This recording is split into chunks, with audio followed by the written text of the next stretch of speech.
전두환 씨 회고록은 일베나 지만원 씨의 망언처럼 시종일관 5.18을 왜곡하고 있습니다. 책의 소제목을 통해서는 5.18을 조롱하기까지 했습니다. 5.18 탐사보도 전문 기자인 미국의 팀 셔록 기자가 5.18 진실규명 작업에 합류했습니다. 세월호 현장에 투입된 운송 장비보다 성능이 뛰어난 장비와 업체가 배제된 것으로 확인됐습니다. 프로야구 기아 타이거즈가 SK를 상대로 홈 개막전을 치르고 있습니다. 지구는 프로축구 광주FC 남길 감독이 맡았습니다. 여러분 안녕하십니까?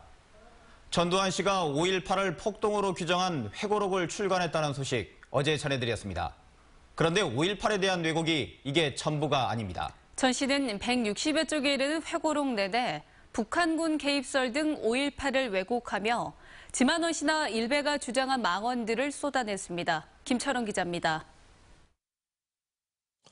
3권짜리 전두환 씨 회고록 중 시내 서점에는 12.12와 5.18을 다룬 1권이 우선 배포됐습니다. 전 씨는 5.18이 일어났던 열흘 동안 전남 광주 그 어느 공간에도 자신은 실제하지 않았다면서도 160여 쪽에 걸쳐 5.18을 깎아내리고 왜곡했습니다.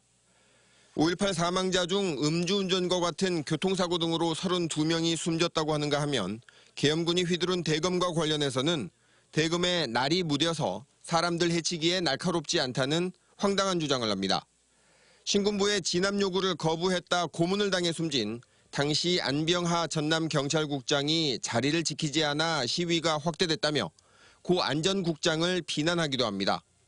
왜곡과 깎아내기를 계속하던 전 씨는 마침내 5.18 북한군 개입설을 펼칩니다.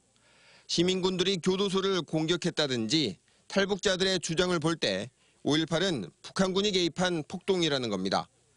국군 온객인 지만원 씨와 김대령 씨, 극우 사이트인 일베에서 5.18을 왜곡하고 폄훼하는 망언과 다르지 않습니다. 이제 이걸 일베가 주장하는 거하고 당시에 군의 책임자가 주장을 하는 것은 전혀 다른 성격인데 지금 전두환 회고록은 뻔뻔스럽게도 그 5.18 애국 세력의 논리를 그대로 가져다 쓰고 있고 전 씨는 광주와 관련한 이 같은 내용에 5.18 신화의 자리를 차지한 역사라는 소제목을 붙여 조롱하기도 했습니다. MBC 뉴스 김철원입니다. 이 같은 왜곡을 막기 위해서 무엇보다 5.18에 대한 진실규명이 가장 중요합니다. 5.18 탐사보도 전문기자인 미국의 언론인이 광주로 와서 진실규명 작업에 합류했습니다. 김민정 기자입니다. 5.18 당시 미 국무부와 주한미국 대사관이 주고받은 비밀 전문 체로키 파일이 폭로해 5.18 당시 미 정부의 역할을 밝혀냈던 미국 언론인 팀 셔록이 광주에 왔습니다. 기자들을 만난 셔록은 전두환 씨가 최근 발간한 회고록을 통해 자신을 5.18의 희생자로 표현한 건 자기 합리화에 불과하다고 일침을 놨습니다. 셔록은 그동안 전두환 씨를 필두로 한 신군부와 미국 정부의 관계, 특히 5.18 당시 전두환 씨의 움직임 등을 깊이 추적해왔습니다. There were troops under his command that did all the shooting and killing. And so it's impossible to understand how he could be a victim. 셔록은 발포 명령자에 대해선 미국 문서를 통해 밝히기 힘들다고 밝혔지만 최근 주요 쟁점으로 떠오른 헬기 기총소사 문제와 관련해서는 5.18 당시 의사의 증언을 확보하고 있다고 말했습니다. 자신이 수년간 모아온 3,500쪽 분량의 59개 미국 기밀 문서를 지난 1월 광주에 기증한 셔록은 앞으로 2달간 광주에 머물며 진실 규명 작업에 참여하게 됩니다.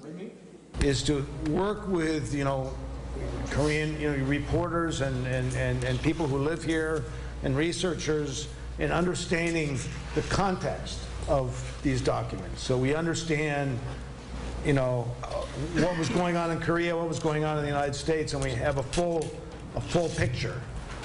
셔록은 최근 트럼프 대통령을 맞이한 미국 워싱턴 정가에서 북한을 선제 공격해야 한다는 이야기가 돌고 있다며 이번 5.18 연구를 통해 미국의 오판을 미리 방지하고 싶다는 소회를 밝히기도 했습니다. MBC 뉴스 김민정입니다. 전두환 씨의 회고록 출판에 대해 비판 성명이 잇따르고 있습니다. 5월 기념재단은 전두환 씨가 자신의 죄악에 대해 용서와 잘못을 구하기는커녕 역사에 대한 폐악질을 멈추지 않고 있다고 비판했습니다. 광주시의회도 전두환 씨의 회고록은 후한무치를 넘어 인면수심의 기록이자 인간이기를 포기한 자의 폐륜행위라고 강도 높게 비판했습니다. 정의당 광주시당도 광주학살 수계의 망언이라고 규탄하고 차기 정부는 발포명령자를 찾는 등 5.18 진실규명을 최우선 국정과제로 추진해야 한다고 주장했습니다. 안철수 후보가 국민의당의 대선 후보로 확정됐습니다. 안 후보는 민주당 문재인 후보와 사실상의 양자 대결을 시도하고 있지만 그러기 위해선 넘어야 할 산이 많습니다. 윤건수 기자입니다.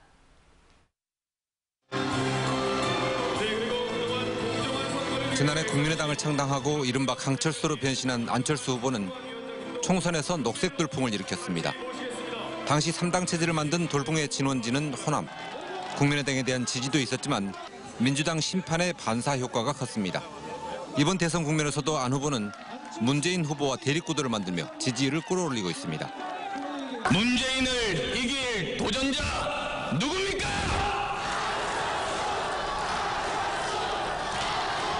문재인을 이길 개혁가 누굽니까? 하지만 비문연대, 반문연대만으론 한계가 있습니다. 최대 지지 기반인 호남의 정서를 감안하면 보수 세력과 손잡는 것도 쉽지 않습니다. 국민의당 경선에 참여한 선거인단의 절반이 호남 유권자라는 점은 이를 뒷받침합니다. 안 후보도 국민의 의한 연대를 주장하며 미래 지도자 이미지를 부각시키는 데 주력하고 있습니다. 배신할 수 없는 미래, 저 안철수가 미래를 여는 첫 번째 대통령 되겠습니다. 5년 전 한 번의 양보 끝에 대권에 도전하게 된 안철수 후보. 정치에 입문하면서 부르짖던 새정치를 보여주지 못했다는 비판을 뛰어넘고 비문이나 반문이 아닌 플러스 알파를 보여줘야 한다는 숙제를 아는 채 대선 레이스 출발대에 섰습니다. MBC 뉴스 윤문수입니다. 국민의당 경선 과정에서 선거인단을 동원한 의혹으로 관계자들이 검찰에 고발된 것과 관련해 민주당이 사죄를 요구했습니다. 민주당 광주시당과 전남도당은 공동 성명을 통해 선거인단 동원은 구태정치의 반복이자 청산해야 할 적폐라고 비판하며 이같이 요구했습니다. 앞서 전라남도 선관위는 광주 전남 경선 과정에서 선거인단을 모집하고 투표소까지 교통 편의를 제공한 혐의로 정당 관계자 등 2명을 검찰에 고발했습니다. 세월호를 육상으로 옮기기 위해 투입된 운송 장비가 과연 성능이 가장 뛰어난 것일까요? 더 우수한 장비가 현장 투입에 제외되면서 논란이 예상됩니다. 김진성 기자입니다. 대형 중량물을 이동시키는 특수 운송 장비인 모듈 트랜스포터입니다. 왼쪽에 있는 독일 셸레사 제품은 한 축당 최대 40톤까지 들 수 있습니다. 오른쪽은 이탈리아 코멘토사에서 제작된 것으로 한 축당 60톤까지 지탱할 수 있습니다. 그런데 세월호 현장에 투입된 건 운반 능력이 더 낮은 독일산이었습니다.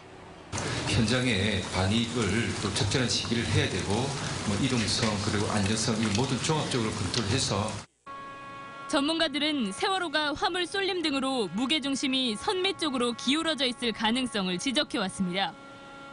또 세월호 선체 무게도 정확하지 않다는 의견이 끊임없이 제기된 상황. 13,400여 톤으로 추정됐던 세월호 선체 무게는 14,592톤으로 바뀌었습니다. 14,592톤 얘기를 했는데 그것도 맞는다는 보장이 없다.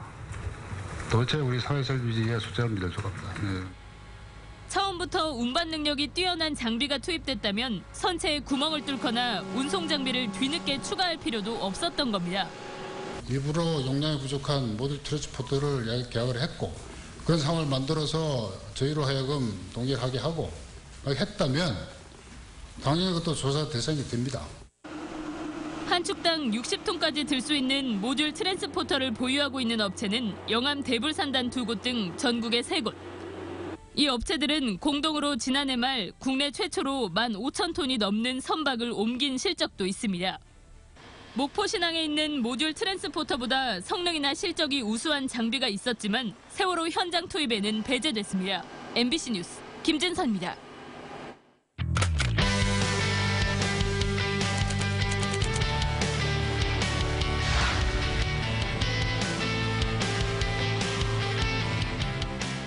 요즘 아이들은 왜 이렇게 큰 거야 라는 말 많이들 쓰시죠. 하지만 사실은 그렇지 않은 걸로 나타났습니다.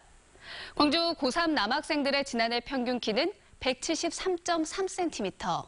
10년 전과 비교하면 1cm 넘게 줄었습니다. 고3 여학생들의 평균 키도 10년 전인 161.3cm에서 160cm로 줄었습니다. 성장세가 꺾인 키와는 달리 몸무게는 크게 늘었습니다. 고3 남학생들의 지난해 평균 몸무게는요, 70.9kg으로 전년도보다 2.8kg 늘었습니다. 평균 몸무게가 70kg을 넘은 것은요, 기록 집계 이후 이번이 처음입니다. 이렇게 키는 크지 않고 몸무게만 늘어나는 이유는 무엇일까요?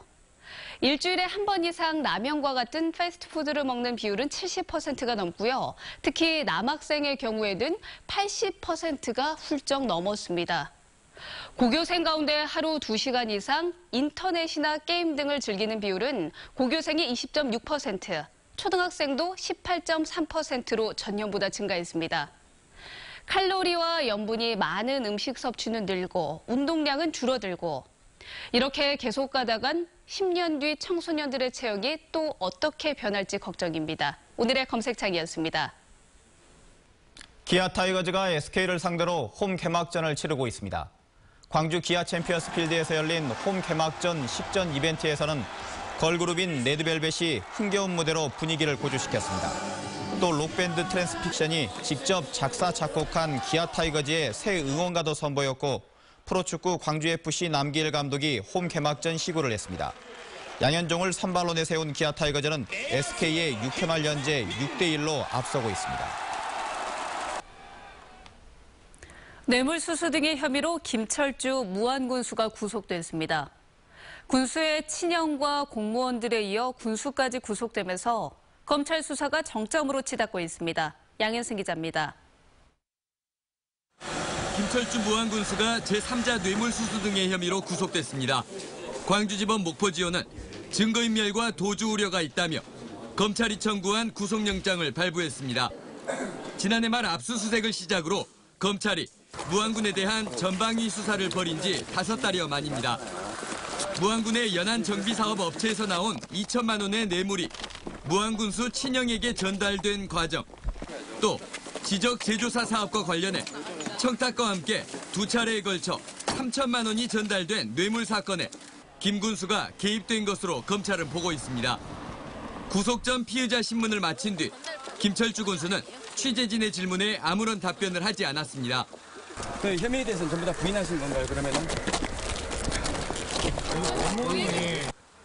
앞서 구속돼 재판에 넘겨진 김 군수의 친형과 무안군 공무원 등에 대한 첫 심리 공판도 열렸습니다. 군수의 신병 처리를 감안해 공소사실 확인만 이루어졌는데 김 군수의 친형을 뺀 나머지 뇌물 교부자와 취득자, 수수자들 모두 검찰의 공소사실을 인정했습니다. 그동안 수사 추이를 지켜보았던 무안군 공직 분위기는 급격하게 얼어붙고 있습니다. MBC 뉴스 양현승입니다. 한전 KPS가 오는 6일부터 진행되는 2017 상반기 신입 경력사원 채용에서 신입사원의 15%를 지역인재로 채용합니다. 한전 KPS는 이번 채용에서 신입과 경력사원을 169명 채용할 예정이고 이 가운데 15%인 25명을 지역인재로 선발할 계획입니다. 전남 경영자총협회 등 전남 지역 8개 경제단체들이 기자회견을 갖고 지역발전 6대 공약을 대선 주자들에게 건의했습니다. 6대 공약은 동부가 해양수산 관광산업 국제선도지구 지정을 비롯해서 광양만권 LNG 허브 구축, 그리고 여수경도 복합해양관광 중심지대 육성 등입니다. 경제단체들은 특별법을 제정해 국토 서남권역을 국제자유도시로 지정하거나 서남권 경제자유구로 지정해야 한다고 덧붙였습니다. 5.18 민중항쟁기념행사위원회가 임을 위한 행진곡의 공식 기념곡 지정 및 재창과 관련해 국가보훈처에 입장을 묻는 질의서를 보냈습니다. 행사위는 정부 공식 행사에서 재창되어 온 임을 위한 행진곡이 2009년 이후 납득할 수 없는 이유로 재창이 거부되었다며 오늘 10일까지 국가보훈처에 입장을 밝혀달라고 말했습니다. 또 국가보훈처의 입장을 확인한 뒤에 공식 기념곡 지정과 재창 등에 대해서 대응해 나갈 것이라고 덧붙였습니다.